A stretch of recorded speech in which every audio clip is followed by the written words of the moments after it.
kulankan oo ka qabsoomay madaxtooyada Soomaaliland oo lagaga hadlayay arrimaha doorashooyinka iyo abaaraha ka jira Soomaaliland ayaa waxa uu dhex maray wafdi ka socda dalalka midowga Yurub iyo madaxweynaha Soomaaliland oo ay wehelinayaan xubno ka tirsan golihiisa wasiirada. sidoo kale waxaa kulankan lagu lafaguray dib u dhaca doorashooyinka iyo wadahadalada la filayo inay dhawaan u furmaan dalalka Soomaaliland iyo Soomaaliya.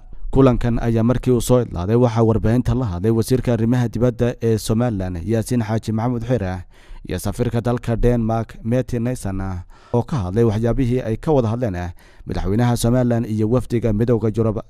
Yaasiin Xaaji Maxamuud Xire wasiirka arrimaha dibadda Soomaaliland oo halkaasi ugu horreyn ka hadlay ayaa yidhi maanta halkan rabnaa inaanu ummadda reer Soomaaliland kula socodsiino in ay aanu halkan ku soo dhaweynay wafdi ballaaran oo ka socda dalalka la isku yiraahdo EU-da Yurub oo badankoodii halka joogaan.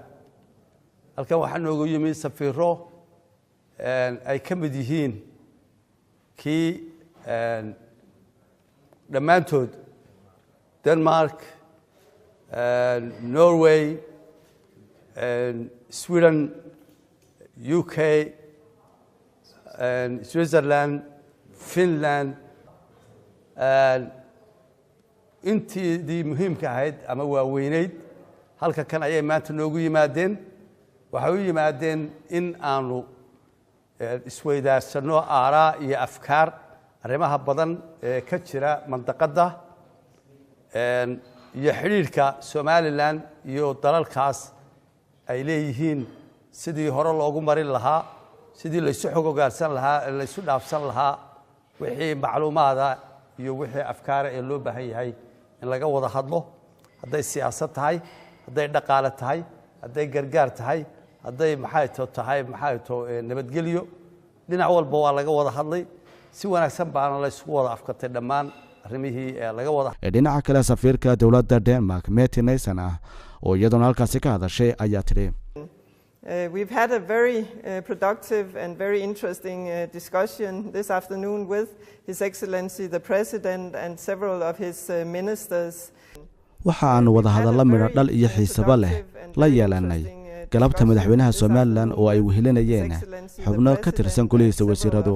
waxa aanu halkan u nimid si aan xuquuqaal ugu noqono arrimaha bini'aadamnimada ee ka jirta Soomaaliland oo aanu saaxiibanahay xaaladahan oo ay sababeen abaaraha isdaba joogga ah ee ka jiray Soomaaliland. sidoo kale intii kulanku socday waxa aanu faaqiidnay xiriirka soo jireenka ee u dhaxeeya Soomaaliland iyo wadamada la jaarka ah. mar ay Mrs. Mette Nielsen ka hadlaysay wadahadalada u furmi doona Soomaaliland iyo Soomaaliya oo ay kala hadashay madaxweynaha Soomaaliland sidii loo dhaqaajin lahaa, waxay tidhi dhinaca kale waxaanu kala hadalnay madaxweynaha Soomaaliland sidii loo dhaqaajin lahaa wadahadalada u dhaxeeya Soomaaliland iyo Soomaaliya oo dhawaan u furmi doona.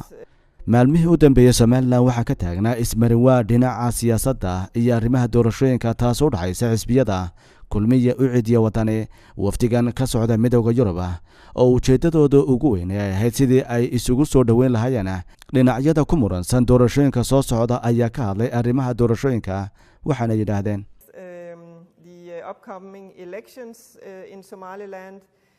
We are strong supporters of the democratic. sidoo kale waxaanu fursad u helnay in aanu kulankaygaasi kaga wada hadalno doorashooyinka soo socda ee Soomaaliland. waxaana si mug leh u taageeraynaa geedi socodka dimuqraadiyadda Soomaaliland taas oo aanu kala xaajoonnay madaxweynaha Soomaaliland.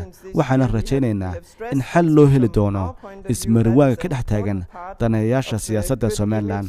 waxa kale oo aanu ka wada hadalnay madaxweynaha muhiimadda ay leedahay ilaalinta sumcadda ay Soomaaliland ku leedahay dunida ee dhinaca doorashooyinka iyo dimuqraadiyadda, iyadoo madaxweynuhu noo muujiyey sida ay uga go'an tahay in ay doorashooyinku ku qabsoomaan wakhtigooda.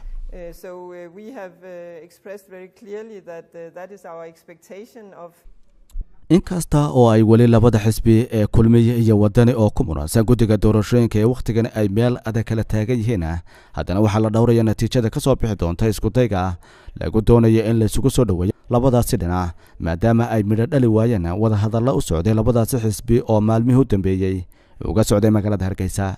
Najcadaan Saab TV Hargeysa.